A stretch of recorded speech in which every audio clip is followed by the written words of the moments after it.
agora, passamos então... Vamos lá. Para o Wilson. Gente, prazer, desculpa o atraso, peguei um pouquinho de trânsito. Eu sou Wilson, sou médico geriatra, faço parte do serviço de geriatria do Hospital das Clínicas e lá a gente tem um ambulatório de atenção e promoção à saúde da população trans, travesti e não binária 40+. Por que 40+? A gente vai chegar lá, tá? Acho que antes de começar... a gente entender, eu acho, combinar com vocês que a gente está num ambiente seguro, em que todas as dúvidas que vocês tiverem, mesmo que vocês achem que vai ser preconceituosa, que vai ser boba, perguntem, que eu acho que esse é um momento muito rico para a gente, justamente, trabalhar um pouquinho essas dúvidas. Falando um pouquinho sobre o processo transexualizador, né? Eu acho esse nome um pouquinho curioso, parece um raio transexualizador de um vilão de filme da Marvel, mas tudo bem, é o que temos. A ideia, então, é a gente pensar sempre, acho que o pessoal já comentou um pouquinho, em integralidade, fazer todo esse acompanhamento, desde o acompanhamento integral de saúde, né? A saúde como um todo, não só a hormonização, não só a cirurgia, pensar na equidade, né? Então, em garantias de acesso, e é um pouquinho do que a gente tenta fazer lá no ambulatório. Então, bora começar. Peraí, vamos ver se vai... Ah, não, eu estou apertando o botão errado. Pronto. Para começar, é uma frase do João Nery. João Nery foi um dos primeiros ativistas trans, uma das primeiras pessoas trans a envelhecer também na mídia e a falar um pouquinho sobre o envelhecimento da população trans. E aí ele diz, no prefácio do livro dele, que é Velhice Transviada, ele diz: dedico esse livro às pessoas trans, sem voz, as mais invisíveis para a sociedade. Aquelas rotuladas de abomináveis, vistas como pervertidas, que envergonham as famílias e os vizinhos, que ainda menores foram punidas com a expulsão de casa, sem abrigo específico para acolherem na juventude nem na velhice, e, sobretudo, as que não têm direito à insolência da longevidade, por morrerem assassinadas ainda prematuramente. Então, são dessas pessoas que a gente vai falar um pouquinho agora. Acho que a Mariana já falou um pouquinho sobre a sigla. Está todo mundo familiarizado com a sigla?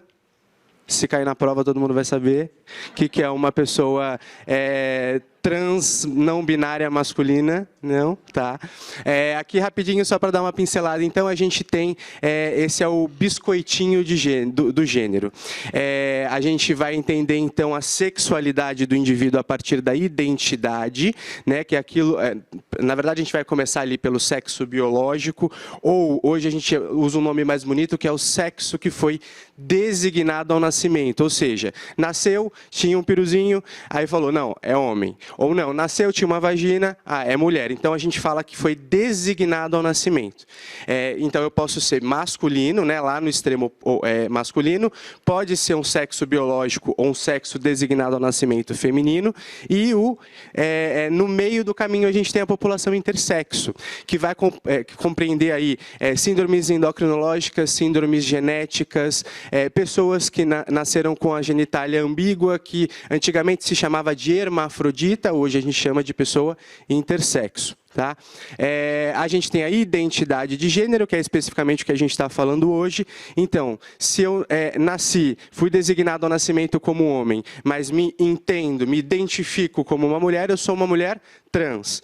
Se eu fui designado ao nascimento como um homem e me identifico como um homem, eu sou um homem cis. Tá? Então, identidade de gênero. E aqui no meio do caminho a gente teria a população não binária, que a gente não está nem no lado cisgênero, nem no lado transgênero. A gente fala um pouquinho sobre orientação afetivo-sexual, que é aquela pessoa com a qual eu tenho interesse, né? Então, se é do sexo, mesmo sexo que eu vou me entender como homossexual. Se é o sexo oposto ou um sexo que não é o meu, eu vou me entender como heterossexual, tá? E tem a expressão de gênero, que é aquilo como eu me visto.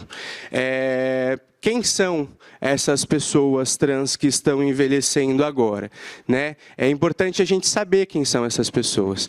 Essas pessoas são as pessoas que, durante a ditadura, foram as que mais estavam à frente dessa questão das lutas em relação ao gênero, né? São pessoas que sofreram durante a ditadura com perseguições, são as primeiras pessoas que começaram a discutir sobre os direitos LGBTs. Essa aqui é uma foto da primeira parada lá na Paulista, a primeira parada de São Paulo. São pessoas que envelheceram.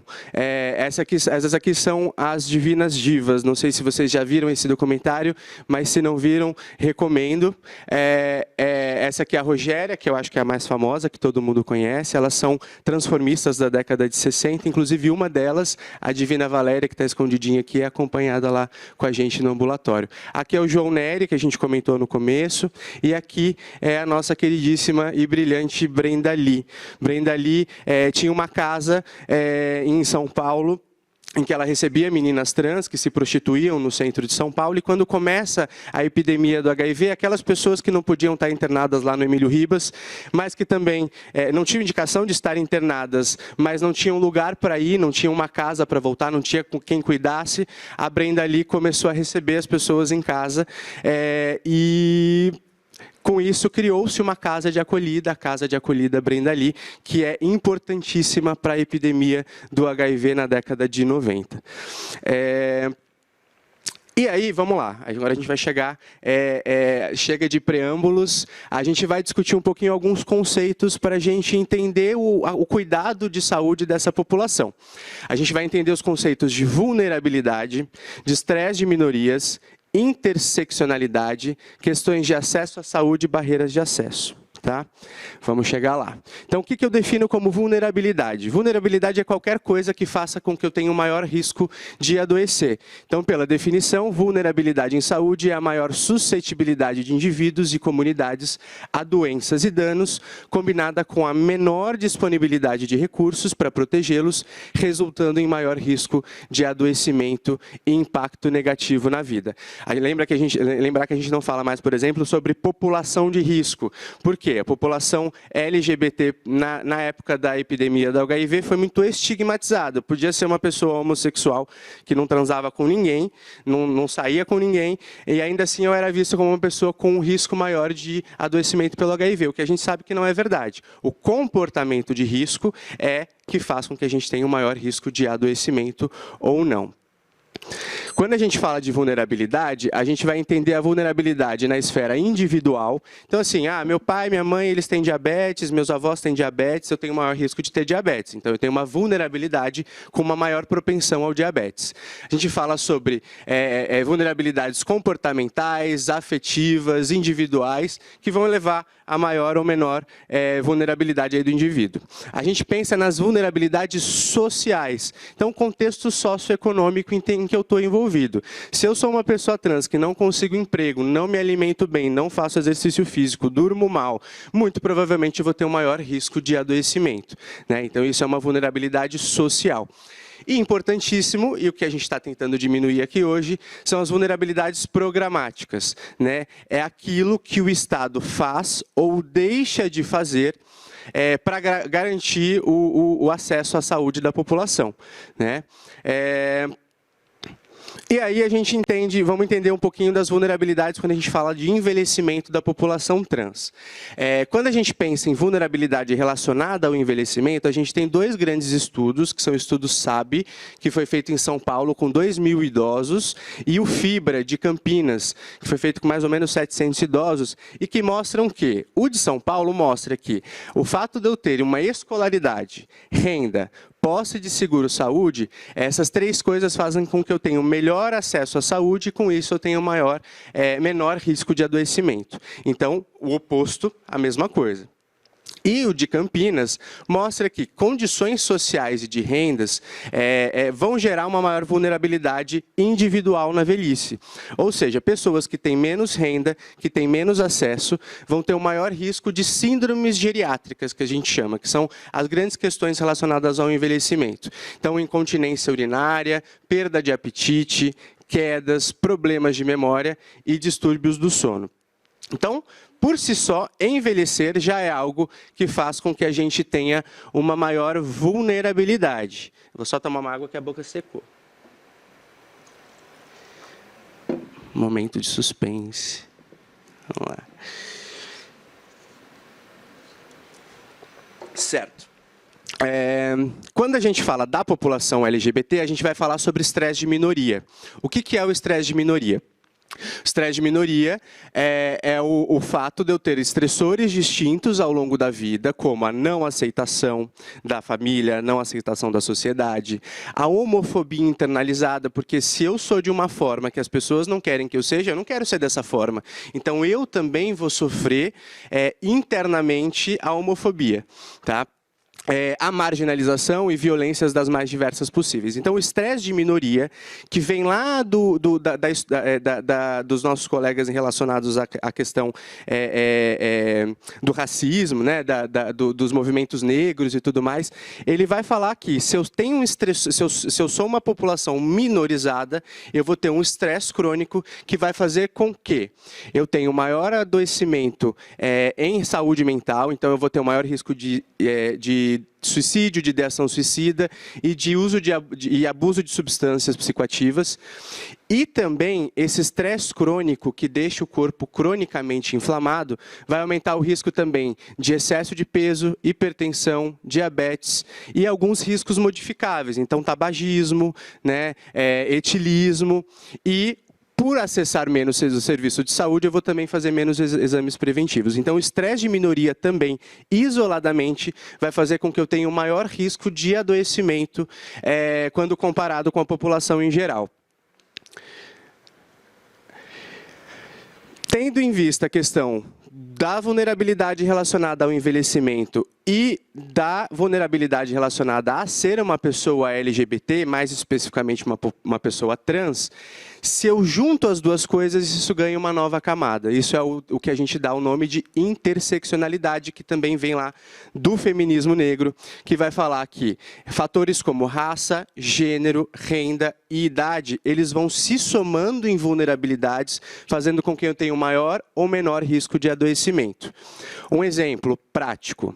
Se eu sou um homem cis, gay, jovem, branco e de bom poder aquisitivo, eu sou da população LGBT, eu sou da comunidade LGBT, mas eu vou ter um risco muito menor de adoecimento quando comparado a uma mulher trans, idosa, negra, com baixo poder aquisitivo e periférica. Aqui é o maquiador da Michele Bolsonaro, e essa aqui é a primeira vereadora trans eleita no estado da Bahia, agora não vou me lembrar exatamente o ano, mas na década de 90. Então é para a gente entender que quando a gente fala de população LGBT, a gente fala de uma gama de pessoas, né, que vão ter maior ou menor risco de adoecimento e que vão precisar de maior ou menor acesso à saúde ou de garantia de acesso à saúde. Aí eu preciso acessar a saúde. O que eu vou encontrar de problemas, né? O que garante que eu vá acessar o serviço de saúde? Vai depender da minha capacidade de acessar esse serviço de saúde. Eu tenho renda, eu pago convênio, na minha cidade eu tenho um serviço de saúde que possa me atender ou não? Eu não tenho um serviço de saúde que possa me atender. Se não tiver, eu não vou acessar, né? Eu vou ter disponível um serviço especializado em população trans dentro da minha cidade que vai fazer com que eu tenha um maior acesso à saúde? Não, então muito provavelmente eu vou estar mais exposto às questões de adoecimento. Vai depender da necessidade do indivíduo. E aí, para eu perceber que eu preciso procurar o serviço de saúde, eu preciso ter uma percepção sobre a minha saúde. Eu preciso ter sido educado a entender quando o meu corpo não está funcionando bem. Eu preciso ser educado para saber se eu preciso fazer a mamografia a cada 2 anos, se eu preciso fazer o exame preventivo mesmo ou não, mesmo não tendo penetração, né? Então, vai depender da necessidade e da predisposição. Se eu estou numa cidade que todas as mulheres travestis vão no serviço de saúde, eu vou meio que no embalo e aí eu acesso também o serviço de saúde. Se existe uma cultura dentro daquele local de acessar o serviço de saúde, eu acesso. Se não tiver, eu não acesso. E aí eu decidi acessar o serviço de saúde. Aí eu vou encontrar as barreiras de acesso à saúde, né? Então, eu tenho barreiras a nível organizacional, né? Se na minha UBS eu não tenho um nome social, eu não tenho direito ao nome social, se quando eu vou na UBS tem um banheiro feminino e masculino e o segurança brigou comigo que eu fui no banheiro feminino, se o formulário não contempla o meu nome, o médico não me chama pelo nome que eu deveria, que deveria me chamar, se eu não tenho representatividade na sala de espera e se eu não tenho treinamento da população, eu vou gerando barreiras de acesso, dificuldade de acesso dessa pessoa trans ao serviço de saúde. Outra barreira de acesso vai ser a barreira relacional. A relação que eu tenho com o profissional de saúde, seja o psicólogo, o assistente social, o médico, ele está preparado para me ouvir? Ele sabe me ouvir? Ele vai me ouvir sem preconceito? Eu vou poder dizer efetivamente o que eu faço, com o que eu trabalho, com quantas pessoas eu transo no dia, né? Então, tudo isso vai depender. Então, por exemplo, um indicador de que eu tenho uma boa relação médico-paciente ou profissional de saúde-paciente é se ele revela para mim a orientação sexual e a identidade de gênero dele, né? E outra barreira de acesso vai ser a barreira de acesso contextual, né? Se eu tenho condição de acessar o serviço de saúde, se a cultura, a mesma coisa que a gente conversou também lá atrás, né, sobre o acesso, se a cultura do meu local é uma cultura de que as pessoas conseguem acessar o serviço de saúde, se eu tenho condições econômicas, se eu não sofro discriminação, violência ou racismo. Foi? Falei muito até agora? Não?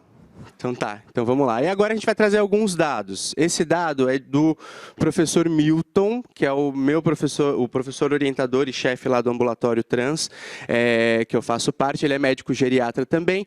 Ele fez um estudo, esse não é especificamente da população trans, mas sim da população LGBT em geral. Ele fez um questionário online, que contemplou todos os estados, obviamente mais concentrado aqui na região sudeste, mas todos os estados têm amostra, sobre pessoas LGBTs e sobre essa questão de acesso à saúde e de percepção de saúde, né? Então, por exemplo, quando foram perguntadas as pessoas LGBTs sobre percepção em relação à morte, né, se ficasse na cama, com que frequência você teria alguém para te ajudar?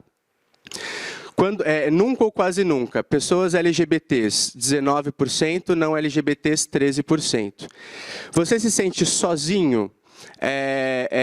Pessoas não LGBTs, 16%, pessoas LGBTs, 25%. Você tem medo de morrer com dor? 26% não LGBTs contra 35% LGBTs. Você tem medo de morrer sozinho? 10% dos não LGBTs, 16% dos LGBTs. Ou seja, o fato de ser LGBT já te coloca em uma posição de ter um medo maior de enfrentamento à morte ou adoecimento, né? Em relação às experiências nos serviços de saúde, né? 34% das pessoas LGBTs não revelaram sua saúde aos profissionais de saúde quando acessaram, né? 40% acredita que seria importante conversar sobre isso, mas 9% quando fez, teve uma reação inapropriada na revelação da sexualidade.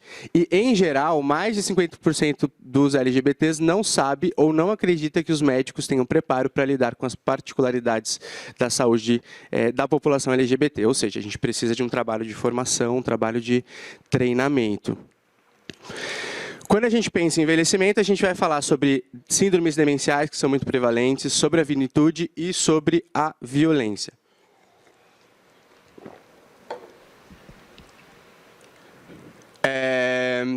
Quando a gente pensa em demência, esse é um estudo muito importante do Lancet, que é um jornal britânico, que fala sobre os fatores de risco para a demência, de que 40% dos fatores de risco para o desenvolvimento da demência são modificáveis ao longo da vida. Ou seja, de 4 a cada 10 poderiam ter sido evitados se a gente tivesse um controle aí ao longo da vida. E que vai depender, né, de controle de perda auditiva, lá no começo da vida, né, educação. Se eu tenho uma boa educação, eu vou ter um menor risco do desenvolvimento de demência.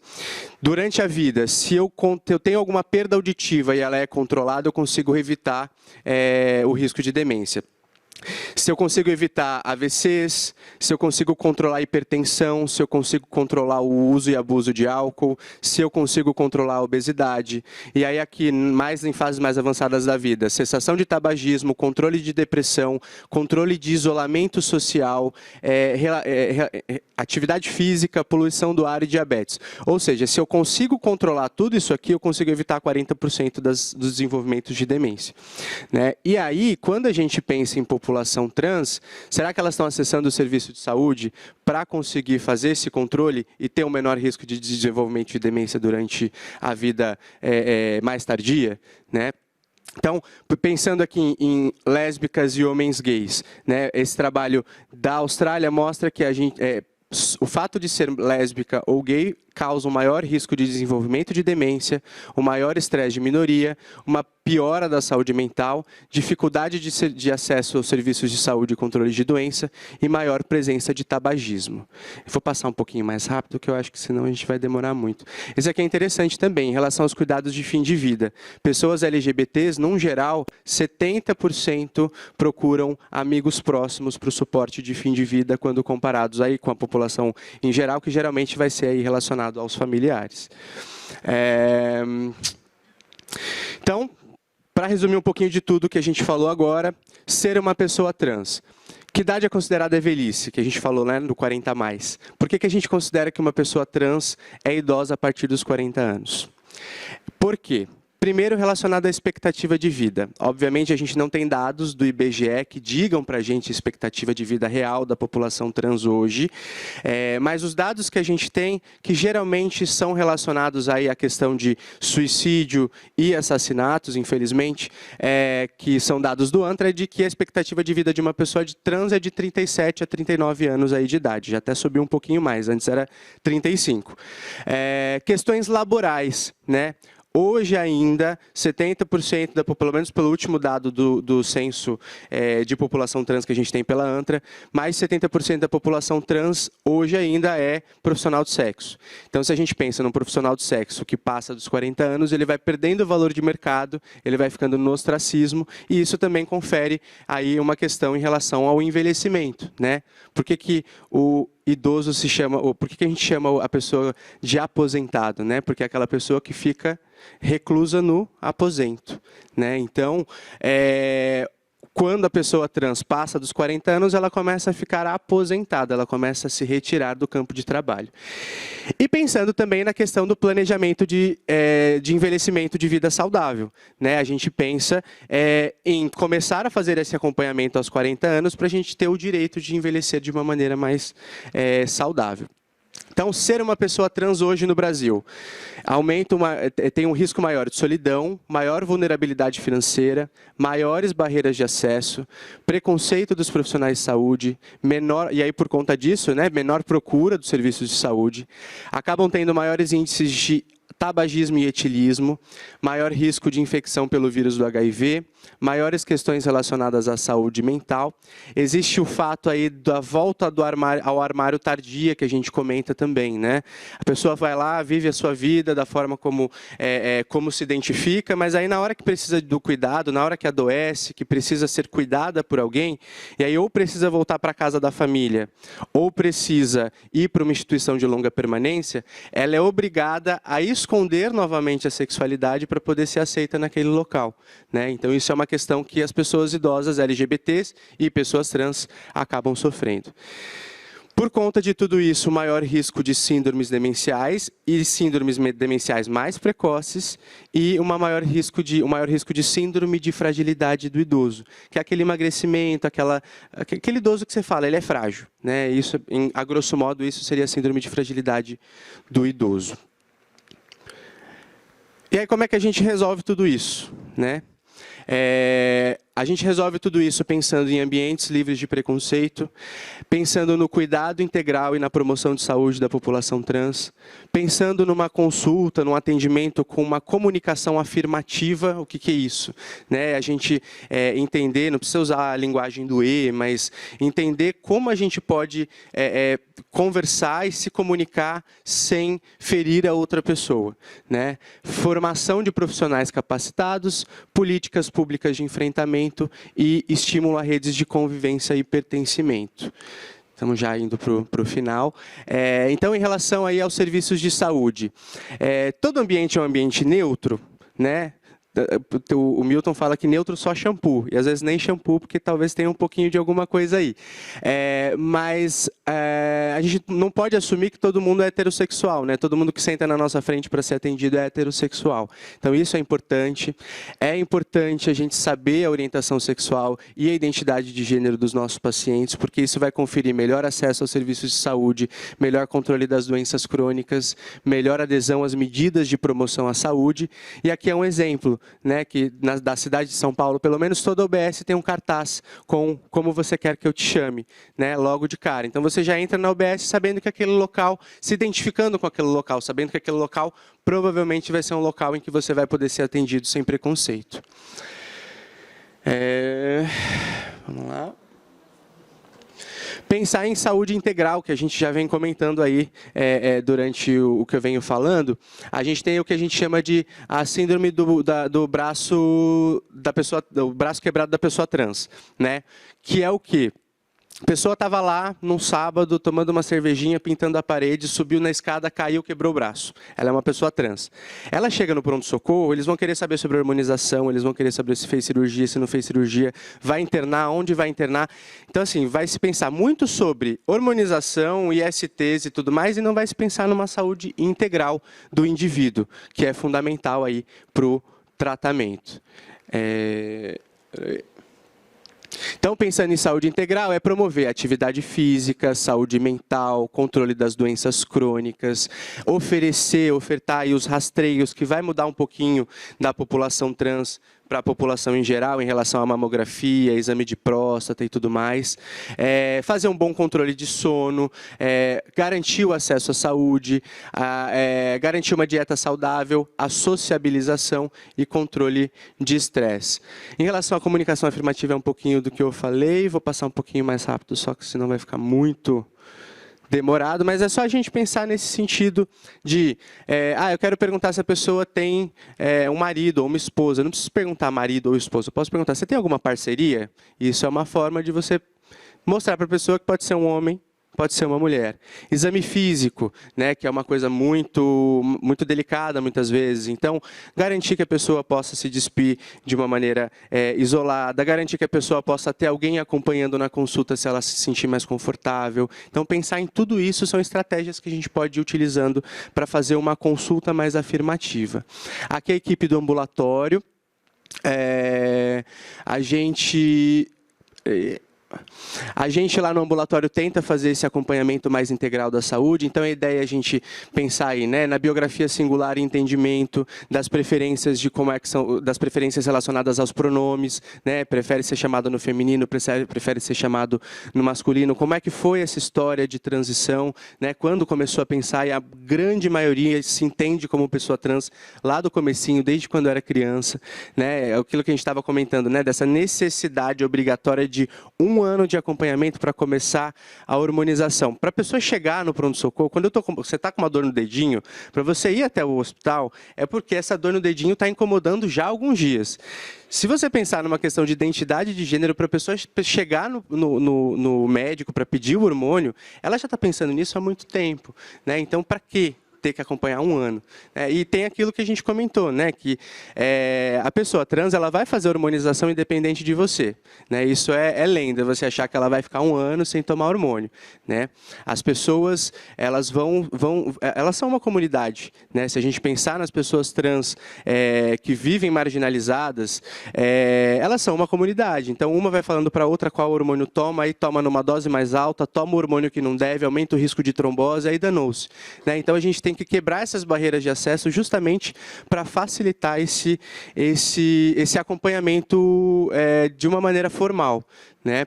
Então, lá a gente também tenta fazer o estímulo à atividade física, controle de saúde mental, que é o carro-chefe do ambulatório. Muitas pessoas com ansiedade, depressão, né, e que costumam melhorar depois que você começa a ter um atendimento mais afirmativo, um atendimento mais acolhedor.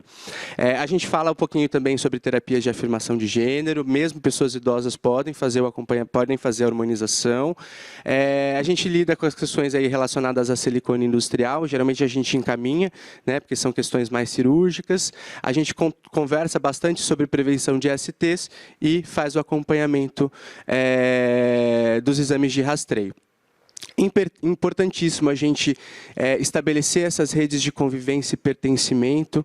Aqui é um exemplo, é a Eternamente Sou, não sei se todos já ouviram falar. Ela é a primeira ONG na América Latina a lidar com o envelhecimento da população LGBT. Então, eles ficam lá no centro de São Paulo, lá eles fazem acompanhamento psicológico, acompanhamento médico, tem lá todas as atividades, coral, atividade física e tudo mais, justamente para promover esse espaço de socialização.